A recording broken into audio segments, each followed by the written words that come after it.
Hey all, good morning. Shiny with me ব্লগে সবাইকে welcome. কেমন আছো সবাই? আশা করি সবাই অনেক ভালো আছো। আজকে তো 25শে ডিসেম্বর, সবাইকে জানাই মেরি ক্রিসমাস। কেমন কাটছে সবার? 25শে ডিসেম্বর মানে সেই একটা ফেস্টিভ্যাল ব্যাপার থাকে, তাই তো? বেশ ছুটি ছুটি ব্যাপার, আর একটু এনজয় আর ভালো মন্দ খাওয়া দাওয়া।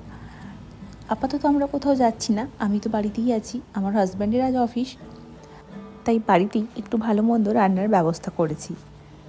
সকালবেলা চিকেন কিনে দিয়েই গিয়েছিল আমার হাজব্যান্ড, আর সেই জন্য আমি ভাবলাম চলো তাহলে ঝটপট করে কিছুটা স্পেশাল রান্না করে ফেলি।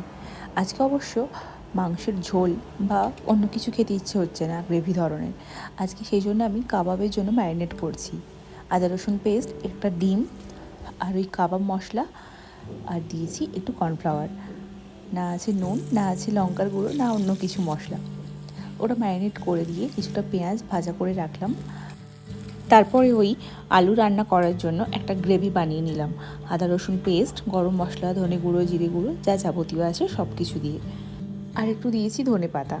আর এদিকেও ভাতটা রেডি হয়ে গিয়েছিল। ভাতের মধ্যে একটু কসুরি মেথি, বিরিয়ানি মশলা, গরম মশলা, তারপরে ঘি, সব কিছু দিয়ে পরিমাণ মতো নুন, সব কিছু মিলিয়ে মিশিয়ে রেখেছি। আর ওই ভাজে রাখা পেঁয়াজটাও দিয়েছি। ততক্ষণ এদিকে আমার কাবাবও ভাজা হয়ে গিয়েছে।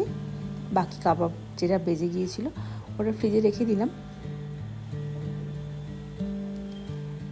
আর তারপরে আলুর যে গ্রেভিটা, ওটাও এরকম ঠিক রেডি হয়েছে, সেটাও ভাতের মধ্যে মিশিয়ে দিলাম।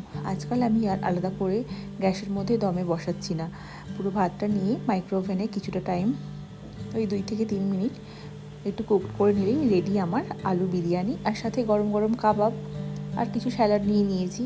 আজকে 25শে ডিসেম্বর উপলক্ষে আমি এবং আমার ছেলে এরকম একটা রান্না করে বসে গেলাম দুজনে মিলে।